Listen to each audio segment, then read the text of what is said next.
तो सो नहीं दाता को। मोसो ना भिखारी दीन, तो सोना दयाल। दुखी मोसो ना अलाइय, मोसो नहीं किरत कान। तो सो उपकारी नाहे, मोसो नाया नाथ। नाथ तो सो ना बताइए, अवगुणी न मोसो को।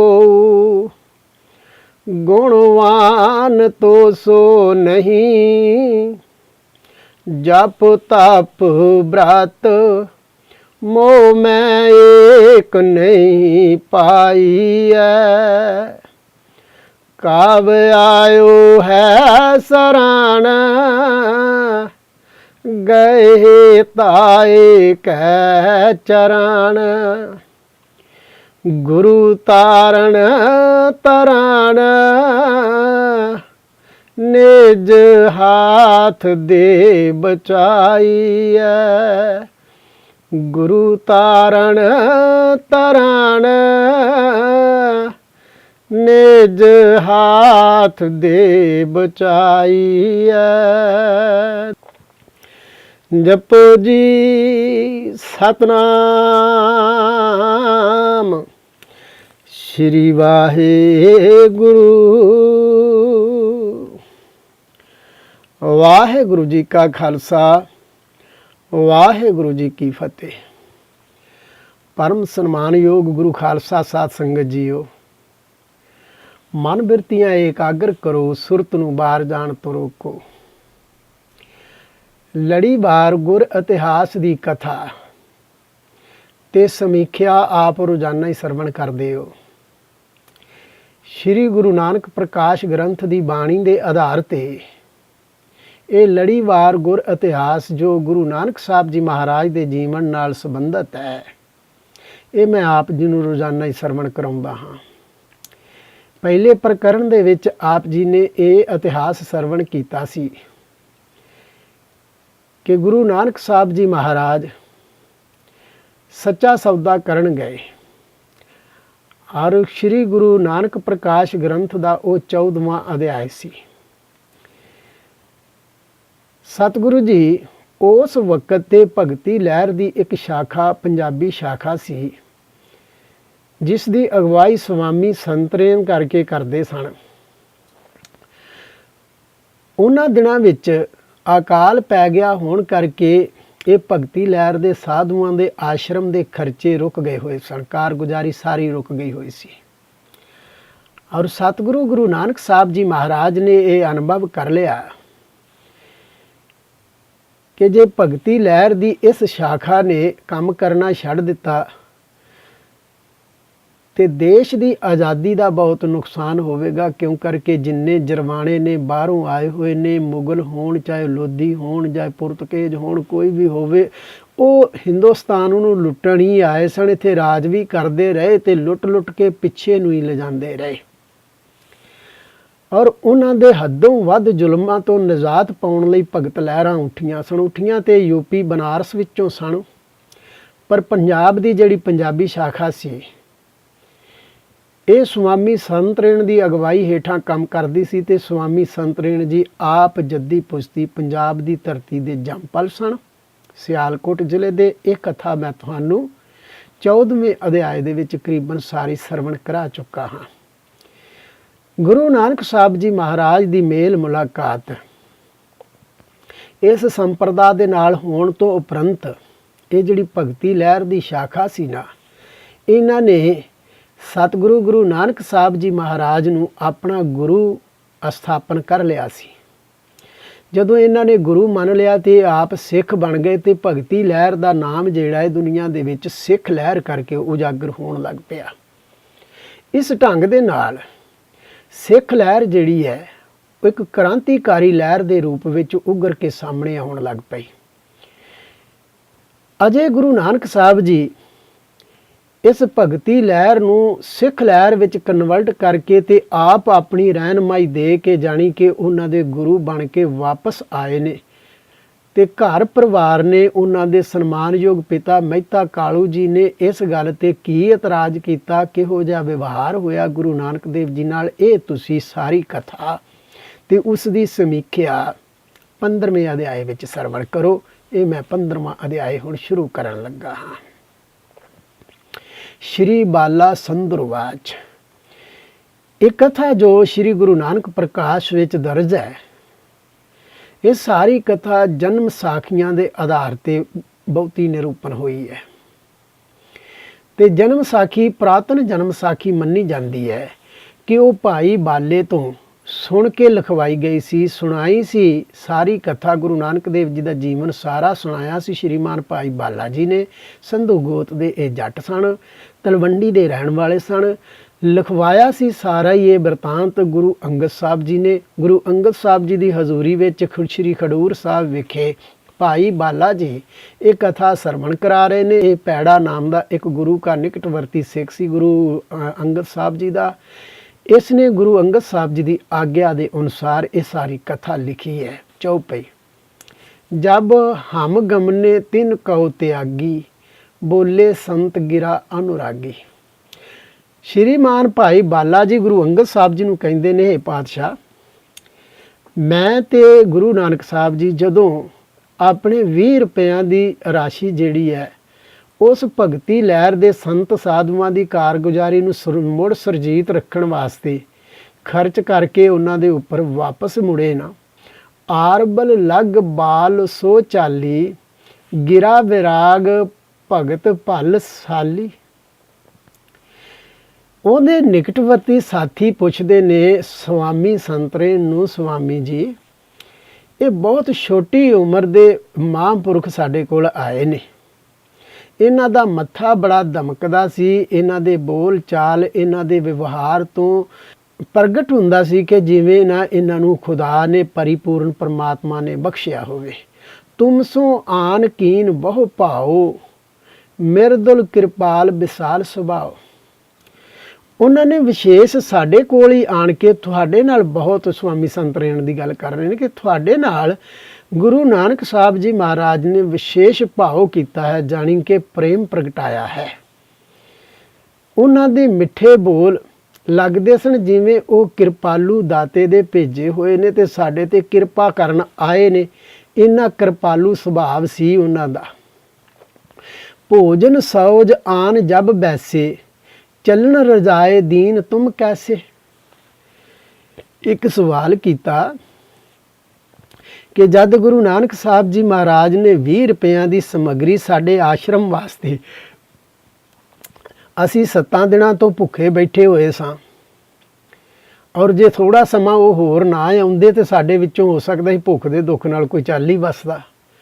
ਤੇ ਜਦੋਂ ਉਹ 20 ਰੁਪਇਆਂ ਦੀ ਸਮੱਗਰੀ ਸਾਡੇ ਵਾਸਤੇ ਲੈ ਕੇ ਆਏ ਸਨ ਤੇ ਤੁਸੀਂ ਉਹਨਾਂ ਨੂੰ ਵਾਪਸ ਜਾਣ ਲਈ ਕਿਉਂ ਕਿਹਾ? ਉਹਨਾਂ ਨੂੰ ਕਹਿੰਦੇ ਸਾਡੇ ਕੋਲ ਹੀ ਰਹਿੰਦੇ। ਸੁਣ ਮਹੰਤ ਬੋਲਿਓ ਬਾਰਬਾਨੀ, ਇਹ ਕੋ ਪਰਮ ਪੁਰਖ ਸੁਖਦਾਨੀ। ਕਹਿੰਦੇ ਨੇ ਸਵਾਮੀ ਸੰਤਰੇਨ ਕਹਿਣ ਲੱਗਾ, ਇਹ ਤੇ ਮੈਂ ਤੁਹਾਨੂੰ ਸਮੀਖਿਆ ਵਿੱਚ ਦਰਸਾਇਆ ਕਿ ਅਸਲ ਵਿੱਚ ਇਹ ਸਾਰੀ ਭਗਤੀ ਲਹਿਰ ਗੁਰੂ ਮਹਾਰਾਜ ਨੂੰ ਸਮਰਪਿਤ ਹੋ ਗਈ ਸੀ। ਤੇ ਅੱਜ ਜਦੋਂ ਇਹਨਾਂ ਨੇ ਗੁਰੂ ਮਹਾਰਾਜ ਨੂੰ ਆਪਣਾ ਗੁਰੂ ਮੰਨ ਲਿਆ ਤੇ ਭਗਤੀ ਲਹਿਰ ਹੁਣ ਸਿੱਖ ਲਹਿਰ ਦਾ ਰੂਪ ਧਾਰਨ ਕਰ ਗਈ ਹੈ।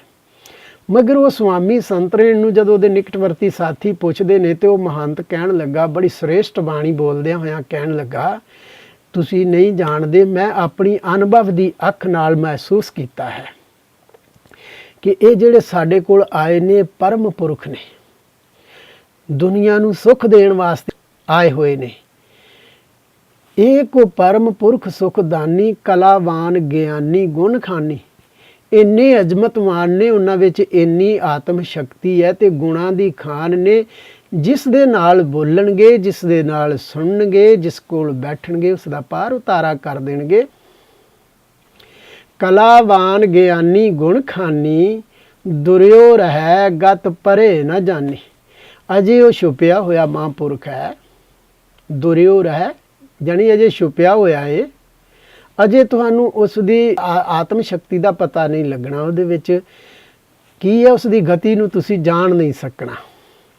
ਭਇਓ ਅਸੈ ਮੁਝ ਤੇਜ ਪ੍ਰਭਾਉ, ਜਾਂ ਤੇ ਦੀਨੀ ਜਾਨ ਰਚਾਓ। ਇੱਕ ਅਲੰਕਾਰ ਬਣਾਇਆ ਭਾਈ ਸਾਹਿਬ ਜੀ ਨੇ, ਕਹਿੰਦੇ ਨੇ ਉਸ ਸੁਆਮੀ ਸੰਤਰੇਣ ਨੇ ਕਿਹਾ ਕਿ ਜਦੋਂ ਗੁਰੂ ਨਾਨਕ ਸਾਹਿਬ ਜੀ ਮੇਰੇ ਕੋਲ ਬੈਠੇ ਸਨ, ਮੈਂ ਉਹਨਾਂ ਦੇ ਮੱਥੇ ਦਾ ਪ੍ਰਤਾਪ ਝੱਲ ਨਹੀਂ ਸਾਂ ਸਕਦਾ। ਆਸ ਕਹਿ ਤਬ ਕੀਨੋ ਪੁੰਨ ਅਸਨਾ, ਖਾਨ ਲੱਗੇ ਸਵਾਦਨ ਲੈ ਰਸਨਾ।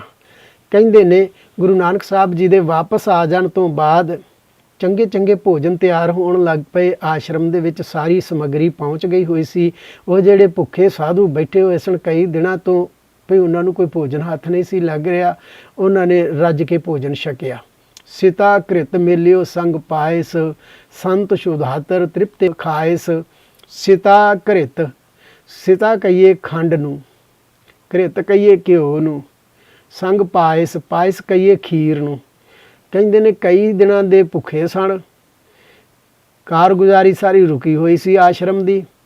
ਉਹਨਾਂ ਨੇ ਸੋਹਣੇ ਸੋਹਣੇ ਭੋਜਨ ਬਣਾਏ। ਫਿਰ ਲੰਗਰ ਦੇ ਵਿੱਚ ਖੀਰ ਬਣਾਈ ਗਈ, ਘਿਓ ਪਾ ਕੇ, ਖੰਡ ਪਾ ਕੇ। 7ਵੇਂ ਦਿਨ ਤੱਕ ਭੋਜਨ ਨਹੀਂ ਸੀ ਮਿਲਿਆ। ਇਹ 7ਵਾਂ ਦਿਨ ਹੈ ਜਿਸ ਦਿਨ ਗੁਰੂ ਨਾਨਕ ਸਾਹਿਬ ਜੀ ਮਹਾਰਾਜ ਇਹਨਾਂ ਦੇ ਕੋਲ ਬੌੜੇ ਤੇ ਇਹਨਾਂ ਦੇ ਆਸ਼ਰਮ ਦੀ ਸਾਰੀ ਕਾਰਗੁਜ਼ਾਰੀ ਦੇਖ ਕਰਕੇ 20 ਦੇ 20 ਰੁਪਈਏ ਜਿਹੜੇ ਪਿਤਾ ਨੇ ਦਿੱਤੇ ਸਨ, ਵੀ ਕੋਈ ਕਾਰੋਬਾਰ ਚੰਗਾ ਬਣਾ ਲਏਗਾ, ਵਪਾਰ ਚੰਗਾ ਚਲਾ ਲਏਗਾ ਗੁਰੂ ਨਾਨਕ, ਉਹ ਉਹਨਾਂ ਨੇ ਇਹਨਾਂ 'ਤੇ ਖਰਚ ਕਰ ਦਿੱਤੇ।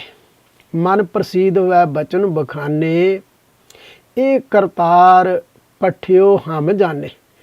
ਸਾਰੇ ਜਣਿਆਂ ਨੇ ਜਦੋਂ ਸਾਰੇ ਸਾਧੂਆਂ ਨੇ ਭੋਜਨ ਪਾਣੀ ਰੱਜ ਕੇ ਛਕ ਲਿਆ ਨਾ, ਅਕਸਰ ਤੇ ਭਰੋਸੇ ਵਾਲੇ ਸੰਤੋਖੀ ਪੁਰਖ ਸਨ ਉਹ ਸਾਰੇ, ਤੇ ਜਦੋਂ ਸਾਰਿਆਂ ਨੇ ਛਕ ਲਿਆ ਤੇ ਹਰੇਕ ਨੇ ਆਪਸ ਵਿੱਚ ਇਹ ਬਚਨ ਕੀਤਾ ਕਿ ਇਹ ਭੋਜਨ ਜਿਹੜਾ ਅੱਜ ਅਸੀਂ ਛਕਿਆ ਨਾ, ਇਹ ਸਮਝੋ ਕਿ ਪ੍ਰਭੂ ਨੇ ਆਪ ਭੇਜਿਆ ਸਾਡੇ ਕੋਲੇ। ਨਾ ਸਮਝੋ ਕਿ ਗੁਰੂ ਨਾਨਕ ਸਾਹਿਬ ਜੀ ਇਕੱਲੇ ਦੇ ਕੇ ਗਏ ਨੇ, ਗੁਰੂ ਨਾਨਕ ਸਾਹਿਬ ਜੀ ਦੇ ਰੂਪ ਵਿੱਚ ਆਪ ਕਰਤਾਰ ਆਇਆ, ਉਹਨਾਂ ਨੇ ਸਾਨੂੰ ਬਚਾਉਣਾ ਸੀ।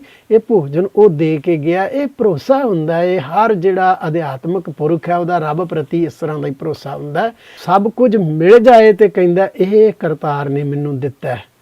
ਕੋਲ ਕੁਝ ਵੀ ਨਾ ਹੋਵੇ ਤੇ ਉਹ ਇਹ ਕਹਿੰਦਾ ਕਿ ਮੇਰੇ ਕਰਮਾਂ ਵਿੱਚ ਕੋਈ ਫਰਕ ਹੈ, ਮੇਰੇ ਸੰਸਕਾਰਾਂ ਵਿੱਚ ਕੋਈ ਫਰਕ ਹੈ, ਜਿਹੜਾ ਮੈਨੂੰ ਇਹ ਦੁੱਖ ਮਿਲ ਰਿਹਾ।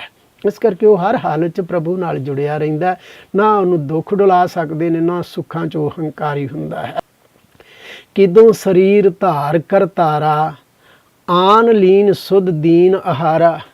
ਕਿਤੋਂ ਪ੍ਰਭੂ ਨੇ ਗੁਰੂ ਨਾਨਕ ਦੇਵ ਜੀ ਦਾ ਰੂਪ ਧਾਰ ਕੇ ਸਾਡੀ ਖਬਰਸਾਰ ਲੈ ਲਈਏ, ਨਹੀਂ ਤੇ ਅਸੀਂ ਭੁੱਖਿਆਂ ਨੇ ਇੱਥੇ ਕਿਸੇ ਨਾ ਕਿਸੇ ਨੇ ਤੇ 1-2 ਦਿਨਾਂ ਵਿੱਚੋਂ ਚਾਲੀ ਵਸਣਾ ਹੀ, ਕਿ 7 ਦਿਨ ਹੋ ਗਏ ਨੇ ਚੱਜ ਨਾਲ ਭੋਜਨ ਨਹੀਂ ਮਿਲਿਆ। ਸਪਤ ਦਿਵਸ ਕੇ ਸ਼ੁੱਧ ਸੰਤਾਏ, ਸ਼ੁਦਾ ਕਹੀਏ ਭੁੱਖ ਨੂੰ, ਸ਼ੁੱਧ ਭੁੱਖ। ਸਪਤ ਦਿਵਸ ਕੇ, ਸਪਤ ਕਹੀਏ 7 ਨੂੰ, 7 ਦਿਨਾਂ ਦੇ ਭੁੱਖਣ ਭਾਣੇ ਅਸੀਂ ਬੈਠੇ ਹੋਏ ਸਾਂ। ਸਪਤ ਦਿਵਸ ਕੇ ਸ਼ੁੱਧ ਸੰਤਾਏ, ਅਬ ਭੋਜਨ ਕਰ ਹਮ ਤ੍ਰਿਪਤਾਏ।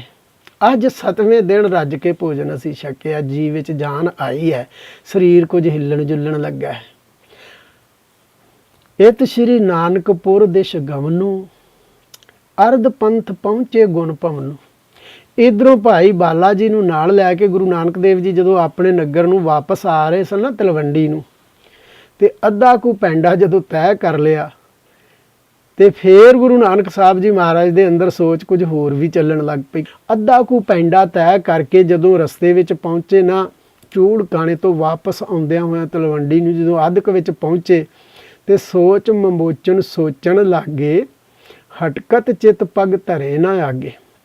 ਭਾਈ ਬਾਲਾ ਜੀ ਕਹਿੰਦੇ ਨੇ ਗੁਰੂ ਅੰਗਦ ਸਾਹਿਬ ਜੀ ਨੂੰ, ਸਤਿਗੁਰੂ ਜੀ ਜਦੋਂ ਅਸੀਂ ਅੱਧ ਕੁ ਵਿਚਾਲੇ ਆਏ ਨਾ ਤੇ ਗੁਰੂ ਨਾਨਕ ਦੇਵ ਜੀ ਦੇ ਪੈਰ ਰੁਕਣ ਲੱਗ ਪਏ। ਉਹ ਥੋੜਾ ਹਟ ਕੇ ਰੁਕ ਕੇ ਖਲੋ ਕੇ ਗੱਲਾਂ ਕਰਨ ਲੱਗ ਪਏ। ਹਟਕਤ ਚਿੱਤ, ਉਹਨਾਂ ਦਾ ਚਿੱਤ ਜਿਹੜਾ ਰੁਕਣ ਲੱਗ ਪਿਆ। ਪੱਗ ਪਰੇ ਨਾ ਅੱਗੇ, ਪੈਰ ਅੱਗੇ ਨਹੀਂ ਸਨ ਰੱਖਣਾ ਚਾਹੁੰਦੇ, ਜਾਣੀ ਘਰ ਨਹੀਂ ਸਨ ਪਹੁੰਚਣਾ ਚਾਹੁੰਦੇ, ਸੋਚਣ ਲੱਗ ਪਏ। ਚਿੰਤਾ ਤੁਰ ਸੇ ਹਵੈ ਗੁਣ ਖਾਨੀ, ਬੋਲੇ ਮੁਝ ਸੋ ਅਸ ਵਿਦ ਬਾਣੀ। ਭਾਈ ਬਾਲਾ ਜੀ ਕਹਿੰਦੇ ਨੇ ਮੈਂ ਵੇਖਿਆ ਕਿ ਹੁਣ ਗੁਰੂ ਨਾਨਕ ਸਾਹਿਬ ਜੀ ਕੁਝ ਚਿੰਤਾ 'ਚ ਪੈ ਗਏ ਨੇ। ਦਰਅਸਲ ਇਹ ਉਹਨਾਂ ਦਾ ਇੱਕ ਅੰਗ ਸਮਾਜਿਕ ਅੰਗ ਹੈ। ਇਸ ਕਰਕੇ ਉਹਨਾਂ ਚਿੰਤਾ ਵੀ ਜ਼ਾਹਰ ਕਰਨੀ ਹੈ, ਪਰਿਵਾਰ ਨੂੰ ਵੀ ਚਲਾਉਣਾ ਤੇ ਸਮਾਜ ਵਿੱਚ ਵੀ ਰਹਿਣਾ। ਸਮਾਜਿਕ ਲੋਕਾਂ ਨਾਲ ਸਮਾਜ ਦੀ ਤਰ੍ਹਾਂ ਹੀ ਰਹਿੰਦੇ ਨੇ, ਮਗਰ ਅਧਿਆਤਮਿਕ ਤੌਰ ਤੇ ਇੱਕ ਧੁਰੋਂ ਵਰਸੇ ਹੋਏ ਪੁਰਖ ਉਹ ਸਾਰੀ ਦੁਨੀਆ ਦਾ ਦਰਦ ਆਪਣੇ ਅੰਦਰ ਲਈ ਬੈਠੇ ਹੋਏ ਨੇ। ਇਹ ਕੀਨੋ ਕਿਆ ਹਮਨੇ ਕਾਮਾ, ਉੱਤਰ ਕੋ ਦੇ ਹੈ ਚੱਲ ਧਾਮਾ। ਬਾਲੇ ਨੂੰ ਕਹਿਣ ਲੱਗੇ, ਬਾਲਿਆ 20 ਦੇ 20 ਰੁਪਏ ਖਰਚ ਕੇ ਆ ਗਏ ਆ, ਘਰ ਜਾ ਕੇ ਹੁਣ ਉੱਤਰ ਕੀ ਦੇਣਾ ਹੈ? ਪਿਤਾ ਜੀ ਪੁੱਛਣਗੇ, ਉਹਨਾਂ ਨੂੰ ਕੀ ਜਵਾਬ ਦੇਵਾਂਗੇ? ਤੇ ਕੀਤਾ ਕੀ ਹੈ ਅਸੀਂ? ਪਿਤ ਕੋ ਅਧਿਕ ਕ੍ਰੋਧ ਉਪਜੈ ਹੈ, ਮੁਝ ਤੁਝ ਸੋਂਦੇ ਗਾਰ ਲੜੇ ਹੈ। ਗੁਰੂ ਨਾਨਕ ਸਾਹਿਬ ਜੀ ਕਹਿਣ ਲੱਗੇ ਭਾਈ ਬਾਲੇ ਨੂੰ, ਬਾਲਿਆ ਘਰ ਪਹੁੰਚਣ ਦੀ ਦੇਰ ਹੈ ਤੇ ਪਿਤਾ ਜੀ ਤੇ ਪਹਿਲਾਂ ਹੀ ਬੜੇ ਸਖਤ ਸੁਭਾਅ ਦੇ ਨੇ। ਉਹਨਾਂ ਦੇ ਅੰਦਰ ਇੰਨਾ ਕ੍ਰੋਧ ਵਧਣਾ ਜਦੋਂ ਉਹਨਾਂ ਨੂੰ ਪਤਾ ਲੱਗਿਆ ਨਾ 20 ਰੁਪਏ ਖਰਚ ਆਏ ਆ। ਖਰਚਾ ਤੇ ਅਸੀਂ ਪਹਿਲਾਂ ਵੀ ਬਥੇਰਾ ਕਰਦੇ ਰਹੇ ਹਾਂ, ਅਕਸਰ ਤਲਵੰਡੀ ਵਿੱਚ ਰਹਿੰਦੇ ਹਾਂ, ਦੁਕਾਨਦਾਰੀ ਕਰਦੇ ਹਾਂ। ਗੁਰੂ ਨਾਨਕ ਸਾਹਿਬ ਜੀ ਆਪਣੀ ਕਿਰਤ ਕਮਾਈ ਚੋਂ ਸਾਰੀ ਕਮਾਈ ਵੰਡਦੇ ਵੰਡਾਉਂਦੇ ਹੀ ਰਹਿੰਦੇ ਸਨ, ਕਦੇ ਸਾਧੂਆਂ ਵਿੱਚ, ਕਦੇ ਭੁੱਖੇ ਨੰਗਿਆਂ ਵਿੱਚ, ਕਦੇ ਗਰੀਬਾਂ ਵਿੱਚ। ਕਿਸੇ ਨੂੰ ਵੀ ਲੋੜਵੰਦ ਨੂੰ ਕਦੇ ਖਾਲੀ ਤਾਂ ਮੋੜਦੇ ਨਹੀਂ ਸਨ, ਕਦੇ ਕੁਝ ਬਚਾਇਆ ਤਾਂ ਹੈ ਨਹੀਂ ਸੀ। ਤੇ ਸਤਿਗੁਰੂ ਜੀ ਭਾਈ ਬਾਲੇ ਨੂੰ ਕਹਿਣ ਲੱਗੇ, ਬਾਲਿਆ ਵੰਡਦੇ ਵੰਡਾਉਂਦੇ ਆਪਾਂ ਖਰਚਾ ਵਰਚਾ ਤੇ ਪਹਿਲਾਂ ਵੀ ਕਰਦੇ ਰਹਿੰਦੇ ਹਾਂ, ਭਈ 20 ਰੁਪਈਆਂ ਦੀ ਰਕਮ ਬੜੀ ਖਾਸੀ ਹੁੰਦੀ ਹੈ ਤੇ ਇੰਨੀ ਵੱਡੀ ਰਕਮ ਜਿਹੜੀ ਹੈ ਇਹ ਜਰਾ ਜ਼ਿਆਦਾ ਖਰਚਾ ਕਰਕੇ ਆਏ ਆ। ਤੇ ਪਿਤਾ ਜੀ ਦਾ ਸੁਭਾਅ ਪਹਿਲਾਂ ਹੀ ਬੜਾ ਗਰਮ ਹੈ, ਤੈਨੂੰ ਵੀ ਤੇ ਮੈਨੂੰ ਵੀ ਉਹਨਾਂ ਨੇ ਮਾਫ ਨਹੀਂ ਕਰਨਾ, ਸਾਨੂੰ ਝਿੜਕ ਕੇ ਉਹਨਾਂ ਨੇ ਲੜਨਾ ਸਾਡੇ ਨਾਲ। ਸਤਿਗੁਰੂ ਗੁਰੂ ਨਾਨਕ ਸਾਹਿਬ ਜੀ ਮਹਾਰਾਜ ਬਾਲੇ ਨੂੰ ਰਸਤੇ ਵਿੱਚ ਕਹਿ ਰਹੇ ਨੇ ਤੇ ਬਾਲਾ ਕਹਿੰਦਾ, ਇਹ ਗੱਲ ਸੁਣ ਕੇ ਗੁਰੂ ਨਾਨਕ ਸਾਹਿਬ ਜੀ ਤੋਂ ਮੈਂ ਆਖਿਆ, ਮੈਂ ਭਾਖਿਓ ਕਛ ਦੋਸ਼ ਨਾ ਮੇਰੋ, ਤੁਮ ਕੋ ਵਰਜ ਰਹਿਓ ਬਹੁ ਤੇਰੋ। ਭਾਈ ਬਾਲਾ ਕਹਿਣ ਲੱਗਾ ਸਤਿਗੁਰੂ ਜੀ ਨੂੰ, ਮਹਾਰਾਜ ਮੇਰਾ ਕੋਈ ਦੋਸ਼ ਨਹੀਂ, ਮੈਂ ਤੁਹਾਨੂੰ ਵਰਜਿਆ ਸੀ ਕਿ 20 ਰੁਪਏ ਖਰਚ ਨਾ ਕਰੋ। ਹਾਂ 1-2 ਰੁਪਏ ਖਰਚ ਕਰ ਲੈਂਦੇ ਗੱਲ ਹੋਰ ਸੀ, ਤੁਸੀਂ ਤੇ ਸਾਰੀ ਰਕਮ ਹੀ ਉਹਨਾਂ ਨੂੰ ਖਰਚ ਕਰਕੇ ਆ ਗਏ ਹੋ, ਫਿਰ ਗੁਰੂ ਬਣ ਕੇ ਆ ਗਏ ਹੋ ਉਹਨਾਂ ਦੇ ਕੋਲੋਂ, ਉਹਨਾਂ ਨੂੰ ਆਪਣੇ ਸਿੱਖ ਬਣਾ ਕੇ ਆ ਗਏ ਹੋ। ਤੁਹਾਨੂੰ ਪਤਾ ਹੈ ਲੋਕਾਂ ਦੇ ਵਿੱਚ ਹੁਣ ਕੀ ਹਵਾ ਫੈਲ ਜਾਣੀ ਹੈ। ਲੋਕਾਂ ਨੇ ਤੇ ਇਹ ਹੀ ਕਹਿਣਾ ਸ਼ੁਰੂ ਕਰ ਦੇਣਾ ਕਿ ਗੁਰੂ ਨਾਨਕ ਬਾਗੀ ਹੋ ਗਿਆ। ਗੁਰੂ ਹੋਣਾ ਜਾਣੀ ਨੇਤਾ ਬਣ ਜਾਣਾ, ਅਧਿਆਤਮਿਕ ਵੀ, ਰਾਜਨੀਤਿਕ ਵੀ, ਹਰ ਇੱਕ ਤਰ੍ਹਾਂ ਦਾ ਨੇਤਾ ਬਣ ਗਏ ਗੁਰੂ ਸੱਚੇ ਪਾਤਸ਼ਾਹ ਜੀ। ਜਿੱਥੇ ਅੱਗੇ ਭਗਤ ਲਹਿਰਾਂ ਉਜਾਗਰ ਹੋਈਆਂ ਹਨ, ਹੁਣ ਗੁਰੂ ਲਹਿਰ ਉੱਠ ਖਲੋਵੇਗੀ, ਜਾਣੀ ਸਿੱਖ ਲਹਿਰ ਉੱਠ ਖਲੋਵੇਗੀ। ਤੁਹਾਨੂੰ ਬਾਗੀ ਵੀ ਸਮਝਿਆ ਜਾਵੇਗਾ। ਤੁਸੀਂ ਬੋਲਦੇ ਵੀ ਇਸ ਹਕੂਮਤ ਦੇ ਵੀ ਖਿਲਾਫ ਬੋਲਦੇ ਹੋ, ਤੁਸੀਂ ਜ਼ੁਲਮ ਦੇ ਵੀ ਖਿਲਾਫ ਬੋਲਦੇ ਹੋ, ਔਰ ਬੁਰੇ ਜਿੰਨੇ ਲੋਕ ਨੇ ਉਹ ਤੁਹਾਡੇ ਦੁਸ਼ਮਣ ਹੋ ਜਾਣੇ ਨੇ। ਸਤਿਗੁਰੂ ਜੀ ਮੇਰਾ ਕੋਈ ਦੋਸ਼ ਨਹੀਂ, ਮੈਂ ਤੁਹਾਨੂੰ ਬਥੇਰਾ ਰੋਕਿਆ ਸੀ, ਤੁਸੀਂ 20 ਦੇ 20 ਰੁਪਏ ਖਰਚ ਦਿੱਤੇ ਨੇ। ਆਪ ਜਾਣ ਕੇ ਕੀਨ ਕੋ ਕਾਜੂ, ਚਿਤ ਕਿਉਂ ਚਿੰਤ ਧਰੀ ਤੁਮ ਆਜੂ। ਮੈਂ ਤੇ ਪਹਿਲਾਂ ਹੀ ਤੁਹਾਨੂੰ ਸਮਝਾ ਰਿਹਾ ਸਾਂ, ਕੋ ਕਾਜੂ ਕਹੀਏ ਵੀ ਜਿਹੜਾ ਵਿਗਾੜ ਦਾ ਕੰਮ ਕਰਨ ਲੱਗੇ ਹੋ ਉਦੋਂ ਤੁਸੀਂ ਸੋਚਿਆ ਨਹੀਂ, ਹੁਣ ਤੁਸੀਂ ਚਿੰਤਾ ਵਿੱਚ ਪੈ ਗਏ ਹੋ। ਇਹ ਚਿੰਤਾ ਤੁਹਾਨੂੰ ਪਹਿਲਾਂ ਕਰਨੀ ਚਾਹੀਦੀ ਸੀ। ਅਬ ਜਿਮ ਹੋਏ ਸਹੋ ਸੋ ਰੀਤੀ, ਸੁਧੀ ਹੋਏ ਅਥਵਾ ਵਿਪਰੀਤੀ। ਬਾਲਾ ਕਹਿਣ ਲੱਗਾ, ਹੁਣ ਜਿੱਦਾਂ ਹੋਇਆ ਮੇਰਾ ਕੋਈ ਦੋਸ਼ ਨਹੀਂ, ਮੈਂ ਤੇ ਜਾ ਕੇ ਕਹਿ ਦੇਣਾ ਮੈਂ ਵਰਜਿਆ ਸੀ, ਪਰ ਤੁਸੀਂ ਮੇਰੇ ਆਖੇ ਨਹੀਂ ਲੱਗੇ। ਜਿਸ ਤਰ੍ਹਾਂ ਹੋਏਗੀ ਹੁਣ ਉਹਨੂੰ ਸਹਿਣ ਕਰਨਾ ਉਹ ਜਰਨਾ ਤੁਹਾਡਾ ਕੰਮ ਹੈ। ਪੁੱਠੀ ਪਵੇ ਸਿੱਧੀ ਪਵੇ ਉਹ ਸਾਰੀ ਤੁਹਾਡੇ ਤੇ ਪੈਣੀ ਹੈ। ਮੁਝ ਕੋ ਚਿੰਤਨਾ ਏਕ ਵਿਆਪੇ, ਧਨ ਤੁਮਰਾ ਖਰਚਿਓ ਤੁਮ ਆਪੇ। ਬਾਲਾ ਕਹਿਣ ਲੱਗਾ, ਮੈਨੂੰ ਤੇ ਕੋਈ ਫਿਕਰ ਨਹੀਂ, ਤੁਹਾਡੇ 20 ਰੁਪਏ ਸਨ, ਤੁਹਾਡਾ ਆਪਣਾ ਧਨ ਸੀ, ਤੁਸੀਂ ਆਪੇ ਹੀ ਖਰਚ ਕੀਤਾ। ਬੌਰ ਨਾ ਮੈਂ ਤੁਮ ਤੇ ਕਛ ਸਿਆਣਾ, ਸਭ ਜਾਣੇਂਗੇ ਬੈਸ ਸਮਾਨਾ। ਬਾਲਾ ਕਹਿਣ ਲੱਗਾ, ਫਿਰ ਮੈਂ ਸਤਿਗੁਰੂ ਜੀ ਤੁਹਾਡੇ ਨਾਲੋਂ ਕੋਈ ਬਹੁਤਾ ਸਿਆਣਾ ਥੋੜ੍ਹੀ ਆ, ਮੈਂ ਤਾਂ 3 ਸਾਲ ਤੁਹਾਡੇ ਤੋਂ ਵੈਸੇ ਵੀ ਛੋਟਾ। ਸਾਰੇ ਕਹਿਣਗੇ ਬਰਾਬਰ ਦੀ ਉਮਰ ਸੀ, ਮੈਨੂੰ ਕਿਸੇ ਨੇ ਕੁਛ ਕਹਿਣਾ ਨਹੀਂ, ਤੁਹਾਨੂੰ ਹੀ ਕਹਿਣਾ। ਪੁੰਨ ਮੈਂ ਹਾਂ ਆਇਸ ਅਨੁਸਾਰੀ, ਤਬ ਪਿਤ ਭੇਜਿਓ ਦਾਸ ਵਿਚਾਰੀ। ਦੂਸਰਾ ਇਹ ਹੈ ਕਿ ਮੈਂ ਤੁਹਾਡਾ ਨੌਕਰ ਦੀ ਤਰ੍ਹਾਂ ਹਾਂ, ਸੇਵਕ ਦੀ ਤਰ੍ਹਾਂ ਹਾਂ। ਬਾਲਾ ਕਹਿਣ ਲੱਗਾ, ਮੈਨੂੰ ਤਾਂ ਤੁਹਾਡੇ ਪਿਤਾ ਜੀ ਨੇ ਤੁਹਾਡਾ ਸੇਵਕ ਬਣਾ ਕੇ ਨਾਲ ਭੇਜਿਆ ਹੋਇਆ, ਤੇ ਸੇਵਕ ਦੀ ਕੀ ਜ਼ਰੂਰਤ ਹੈ ਕਿ ਉਹ ਸਵਾਮੀ ਦੇ ਕਹੇ ਤੇ ਨਾ ਲੱਗੇ। ਜਾਂ ਤੇ ਦੋਸ਼ ਨਾ ਮਮ ਪਰ ਠਾਨੇ, ਕਰਮ ਸ਼ੁਭਾ ਅਸ਼ੁਭ ਤੁਮਰੋ ਜਾਣੇ। ਪਿਤਾ ਜੀ ਜਾਂ ਪਿੰਡ ਨਿਵਾਸੀ ਜਾਂ ਮਾਤਾ ਪਿਤਾ ਸਾਰੇ ਰਿਸ਼ਤੇਦਾਰ ਮੇਰਾ ਕੋਈ ਦੋਸ਼ ਨਹੀਂ ਗਿਣਨਗੇ। ਜੋ ਕੁਛ ਚੰਗਾ ਮਾੜਾ ਕੀਤਾ ਹੈ ਉਹ ਸਾਰੀ ਤੁਹਾਨੂੰ ਹੀ ਦੋਸ਼ ਆਉਣਾ ਹੈ। ਗਟੀ ਗਿਣਤ ਬੋਲਤ ਬਚ ਦੋ, ਨਿਆਰਾਨੀ ਤਲਵੰਡੀ ਸੋ। ਕਹਿੰਦੇ ਨੇ ਇਸ ਤਰ੍ਹਾਂ ਹੀ ਆਪਸ ਵਿੱਚ ਵਿਚਾਰਾਂ ਕਰਦੇ, ਗਿਣਤੀਆਂ ਗਿਣਤੇ, ਗੱਲਬਾਤਾਂ ਕਰਦੇ ਤਲਵੰਡੀ ਦੇ ਨੇੜੇ ਪਹੁੰਚ ਗਏ। ਹਾਂ ਤੋਂ ਚੱਲ ਆਇਓ ਨਿਜ ਸਦਨਾ, ਪੂਰਨਾ ਪ੍ਰਵੇਸ਼ੇ ਪੰਕਜ ਬਦਨਾ। ਪੰਕਜ ਕਹੀਏ ਕਮਲ ਫੁੱਲ ਨੂੰ। ਕਮਲ ਫੁੱਲ ਵਰਗਾ ਜਿਨ੍ਹਾਂ ਦਾ ਸੁੰਦਰ ਚਿਹਰਾ ਉਹ ਗੁਰੂ ਨਾਨਕ ਦੇਵ ਜੀ ਪਿੰਡ ਨਹੀਂ ਆਏ। ਕਹਿੰਦੇ ਨੇ ਬਾਲਾ ਜੀ ਕਹਿੰਦੇ ਨੇ ਮੈਂ ਤਾਂ ਆਪਣੇ ਘਰ ਚਲਾ ਗਿਆ ਸਾਂ ਸਿੱਧਾ, ਚੁੱਪਚਾਪ ਹੀ ਕਿਸੇ ਨੂੰ ਦੱਸੇ ਪੁੱਛੇ ਤੋਂ ਬਿਨਾਂ ਹੀ। ਤੇ ਸਤਿਗੁਰੂ ਜੀ ਬਾਹਰ ਹੀ ਰੁਕ ਗਏ, ਪਿੰਡ ਤੋਂ ਬਾਹਰਲੇ ਪਾਸੇ ਹੀ। ਉਹ ਘਰ ਨਹੀਂ ਆਏ, ਪਿੰਡ ਨਹੀਂ ਵੜੇ। ਏਕ ਤਾਲ ਜਲਹੀਨ ਜੋ ਦੂਰੀ, ਤੈਂ ਬੈਸੇ ਬੈਸਕ ਜਿਨ ਰੂਰੀ। ਰੂਰੀ ਕਹੀਏ ਸੁੰਦਰ ਨੂੰ, ਬੈਸਕ ਕਹੀਏ ਬੈਠਕ ਨੂੰ। ਸਤਿਗੁਰੂ ਜੀ ਧਿਆਨ ਕਰਨ ਦੇ ਬਾਲਪਨ ਤੋਂ ਹੀ ਬੜੇ ਅਭਿਆਸੀ ਸਨ। ਸੁਰ ਤੋਂ ਸ਼ਬਦ ਵਿੱਚ ਟਿਕਾ ਕੇ ਕਰਤੇ ਦੀ ਕੁਦਰਤ ਨਾਲ ਕਿਤੇ ਵੀ ਬੈਠ ਕੇ ਟਿਕ ਜਾਂਦੇ ਸਨ। ਤੇ ਬਾਲਾ ਜੀ ਕਹਿੰਦੇ ਨੇ ਮੈਂ ਤਾਂ ਆਪਣੇ ਘਰ ਜਾ ਵੜਿਆ ਤੇ ਤਲਵੰਡੀ ਤੋਂ ਕੁਝ ਦੂਰ ਹਟਵਾਂ ਇੱਕ ਸੁੱਕਾ ਤਲਾਬ ਜਿਹਦੇ ਵਿੱਚ ਪਾਣੀ ਨਹੀਂ ਸੀ ਹੁੰਦਾ। ਬਾਰਿਸ਼ਾਂ ਦੇ ਦਿਨਾਂ ਵਿੱਚ ਉਸ ਤਲਾਬ ਦੇ ਵਿੱਚ ਪਾਣੀ ਭਰ ਜਾਂਦਾ ਸੀ, ਵਰਨਾ ਉਹ ਸੁੱਕਾ ਹੀ ਰਹਿੰਦਾ ਸੀ। ਉਸ ਤਲਾਬ ਵਿੱਚ ਸੁੱਕੇ ਵਿੱਚ ਨੀਵੀਂ ਜਿਹੀ ਥਾਂ ਹੋ ਕੇ ਸਤਿਗੁਰੂ ਜੀ ਚੁੱਪ ਕਰਕੇ ਸ਼ਬਦ ਸੁਰਤ ਵਿੱਚ ਜੋੜ ਕੇ ਉੱਥੇ ਟਿਕ ਕੇ ਬੈਠ ਗਏ।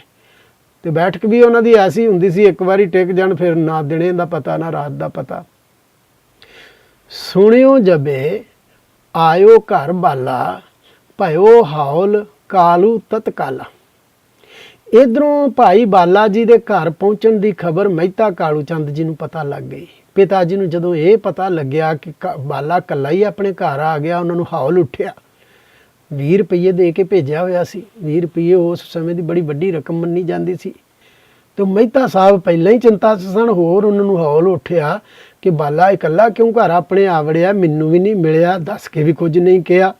ਦਾਸ ਪਠਾਏ ਮੁਝੇ ਬੁਲਵਾਇਆ, ਕਰੂਰ ਬਲੋਕਤ ਬਚਨ ਅਲਾਇਆ। ਕਰੂਰ ਕਹੀਏ ਬਹੁਤ ਕਠੋਰ ਬੋਲਣ ਨੂੰ। ਪਿਤਾ ਜੀ ਨੂੰ ਜਦੋਂ ਖਬਰ ਲੱਗ ਗਈ ਸੀ ਕਿ ਮੈਂ ਘਰ ਪਹੁੰਚ ਗਿਆ, ਬਾਲਾ ਜੀ ਕਹਿੰਦੇ ਨੇ ਇੱਕ ਸੇਵਕ ਨੂੰ ਮੇਰੇ ਘਰ ਪਹੁੰਚਾ ਦਿੱਤਾ।